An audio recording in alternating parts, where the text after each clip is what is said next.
Hi, everyone, and welcome to Practical Ideas for Growth. I'm Sarah Dobeck, and Ty Hendrickson is joining me again today. And as a reminder for those of you that haven't joined us before, Ty is the leader of our sales training programs here at Innovatus. Welcome, Ty. Thank you for having me. Welcome. You're so welcome. I'm super excited to talk about cross-selling today. It's something that a lot of firms talk about and conversely struggle with. In fact, it's something that I've really seen rising to the top. I think it's always been a challenge, but with a lot of firms moving more towards advisory services, I'm definitely seeing a lot more patterns and challenges of expanding work with existing clients. And as you know, there's so much opportunity to be doing more for our existing clients. Yeah, absolutely. I love the topic of cross-selling because it really should be the low-hanging fruit. I mean, that's, your sales term there, but it should be so easy, and yet we overcomplicate it so many times. So I'm excited to talk about it. Yeah, we do. And it's something that I think when a firm can really work, I don't feel like there's ever a point where a firm looks at it and goes, yeah, we've got this nailed. We've got this cross-selling thing nailed. But I know one of the biggest challenges that we keep hearing is really just getting partners and firms to understand and bring things up with existing clients. And there's a lot of inherent challenges to overcoming something that might seem simple in concept to do. But one of those things is just confidence. I think accountants are trained to be perfectionists, and many are perfectionists in a lot of regards, and they know their lines very well. But when it comes to things like wealth management or outsourced accounting services or valuation work or something else that is beyond maybe their skill set and scope, I think it'd be very challenging to have the confidence, because I think many of them feel like they have to know it, right, in order to do it. Yeah. And, it's really two things that I feel like that really drive this whole lack of confidence and frustration. And one of them is when people hear cross-selling, they feel like they're going to have to go out there and sell someone something specific, right? Maybe that they don't need. They're just trying to sell an additional service, but that's not how they sell the first service, right? They find out what the client needs and they provide that service for them. And so cross-selling really shouldn't be any different. It should be, instead of going out and saying, hey, you have this work with us, let's add on these 3 specific things because it pertains to no, it doesn't pertain to everybody, right? It's about figuring out what makes the most sense. But the second piece to it is really the confidence, like you said, comes in where they feel like they have to know it, they have to sell it, but they really shouldn't be selling something that they don't know. It's all about asking questions. It's all about getting them to think about other ways that they might need help or other opportunities or other struggles or challenges they have, and then have an internal firm process where when someone does bring something up, to know who to take that to. So it's not about telling your client, oh, hey, we can do this wealth management. Let me tell you all the ways we can do it. It's, hey, we've actually got someone that specializes in this in the firm. I'd love to make an introduction and let him talk you through all the technicalities of the way that works within the firm. And it takes a load off when you just have to ask questions, hear the trigger, and then be able to pass it along. But that takes processes, right? Yeah, it totally does. And I'm glad you said something, because I think it gets missed, right? There's this fear that I have to be able to do the work to sell it, or, and we often don't bring up the conversations because if you have a lot on your plate, you're afraid to bring up the conversation because you're like, how could I possibly do this? Or I don't know it, right? So there's a confidence level.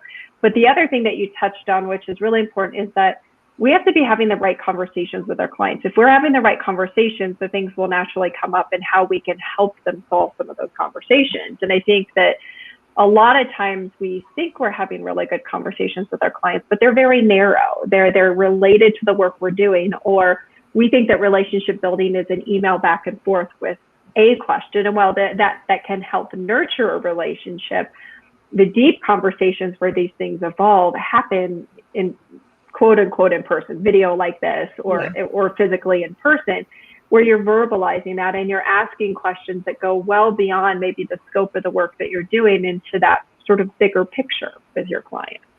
Yeah. And I love that you brought that up, because it's the fact that so many people are scared of asking questions that they don't know what response they're going to get, right? Your safe zone is if you ask someone a question that, hey, Sarah, how have you been doing X, Y, and Z? For the most part what their response is going to be. Whereas if I said to you, hey, Sarah, what's really been your biggest struggle this year? I have no clue what you're going to say back. I have no clue what the response is going to be. And that makes a lot of people uncomfortable, like you said, especially accountants who are used to having all the answers. And so it really is about getting the confidence to say, you know what? Somebody else knows more about this than me. Let me connect you. But you have to have those questions. You have to start from a genuine place of interest, right? And just open up to your clients and they'll open up to you. And that's where these opportunities come out. But you can't be scared of not knowing what they're going to say, because that's where the conversations stay really narrow. Or knowing what the answer is going to be. I think that's as much about the hesitation as it is anything else, because, well, what if they say something and I don't know how to solve the problem? You might not. And you say, I think we might be able to help you, but I'm not sure. Can I get back to you on that?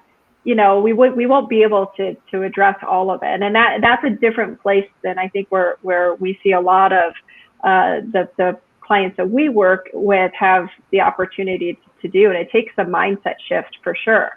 But the other thing that I think is important about this is really about how we create value for our clients, because it's these deeper level conversations that, the thing that we always get back is nobody's ever asked me that question, or I've never thought about that. And I think it's those moments where you can actually create more value than just, here, I'm handing you whatever you've asked me to deliver to you. And that is service at the end of the day, not just the delivery of said, product or service that they've engaged you to perform. It really is. We've gotten to this world where we expect certain things. We expect our work to be done well. We expect our work to be done timely. We expect, quality out of any professional services. But where you really win that loyalty and the opportunity to do more is going proactive. And you can't be proactive if you don't know your client. So it's such a hard shift to take, because one of the biggest struggles we have is we're like, okay, we're billable time, realization. We've got to make sure we're, the engagements are on budget and everything like that. And so taking a step back and saying, okay, I'm just going to take 15 minutes and talk to my client when I'm delivering this and not charge them for that time, right?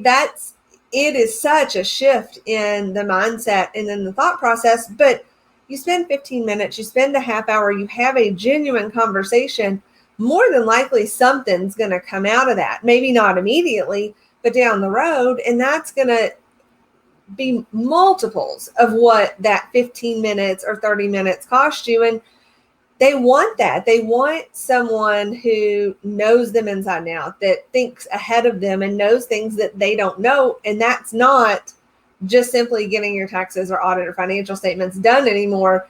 It's way beyond that into the advisory. It is. And we hear time and time again when we coach and we train, right, that there's a perception that their clients know their industries sometimes better than you. And there's some truth in that, but there's also the truth that most of our clients have their heads so deeply buried in what they're doing and serving their existing customers or client base that sometimes, while they know what they do really well, it's hard to see the big picture of what's going on or know that what they're doing is similar to the challenges that others are facing. And so I think part of how we add value and know our clients is to know the space that they're working in. And most of the time that's an industry, but sometimes it's not. Sometimes it's the line of business that you're in and the service, and knowing where that's going and how to do it better or create more value from that. Because half the services that people are buying today are compliance driven, and that will not change. But in order to add value to that, you have to be able to do something other than just perform the compliance. Yeah. And the funny thing is you hear so many people when accountants lose clients, it's because not really that someone came in and could do the compliance work or the same thing. They've come in and said, hey, I know your business. is your accountant doing X, Y, and Z for you? Because if he's not, I can. And so people are losing clients because other people are being more proactive. That's one way to win clients, but that's a huge way to lose them. And so many people sit back and say, you know what? They're already fee sensitive. They don't want to pay, what we're asking them to pay for their compliance work. I'm not going to ask them to spend more money with us, but that's the type of work that they want. Like you said, that's what they're craving. That's where the value behind the money is. And so they're happy to pay for something of value. And if you're not doing it, somebody down the street is absolutely doing that now. And they're going after your client saying, hey, does your accountant go beyond and do this, this, and this? Because if not, I can help you. And that was, I think someone said the other day, if we lose clients, we lose clients. That's normal part of business. But we better not lose a client because they didn't know we could provide a service for them. And it happens more often than not that's why people leave. And it's just that fear of the conversation.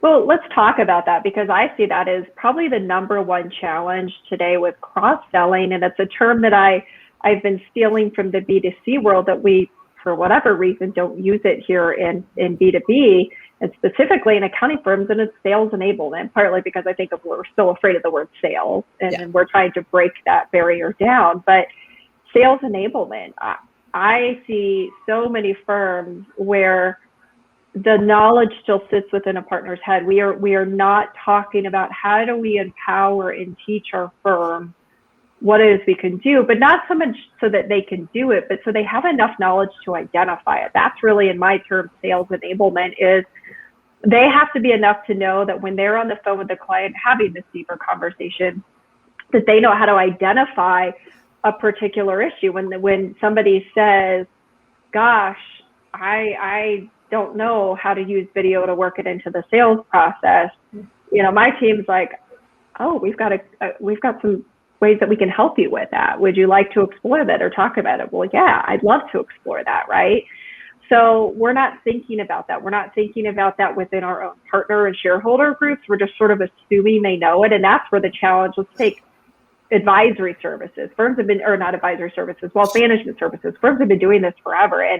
And the make or break is how willing and how comfortable partners are in having enough knowledge to be able to present that to their clients. And it's always, when firms roll this service out, and still years later, that's always the biggest challenge, is like, well, there's so much potential here, but they're not having the conversations because they're not comfortable in identifying some of those conversations. It's usually one of the issues. I won't even go to the second because that would be its own separate conversation. But I think sales enablement is a huge issue. And I know it's something that we're really trying to tackle with our clients. Yeah, when you start out in selling, right? Normally you don't start out by teaching people everything they need to know about what they're selling. You teach them about the big picture of the industry. You teach them about workflow, and you teach them what questions to ask to start an intelligent conversation, because they may or may not be the one that ends up selling it. But what you're trying to do is uncover opportunities. So if firms take a step back, and instead of thinking, okay, we need everyone to cross-sell wealth management, we need everyone to know how to uncover an opportunity. And one of the easiest ways to do this, and you're talking about sales enablement, you're talking about cross-training, have a monthly lunch and learn. Have the partner that's in charge of that specific service come in, give a high-level overview of what the service does, talk about the benefits to the clients, because that's the biggest thing. That's what they need to take away. And then give them 3 or 4 questions that they can ask their clients that would naturally bring it up, right? And so they leave there armed with, okay, I've got 3 questions. If it starts going this way in a conversation, I can ask these 3 things. And if it's yes to any of them, or, it's something that gets the conversation going, then you pass it back along to the right person. But that's really all people need to know to start the process, is a couple questions to ask, and what value does it bring to the client, because that's enough to build up a little bit of excitement and pass it on. And I would add who is the subject matter expert. That's our favorite term. Who is the subject matter expert that they're going to bring in because to our conversation earlier, you're not selling it, you're not doing it. You've got somebody that's certified to do valuations. You have, a head of your client accounting services.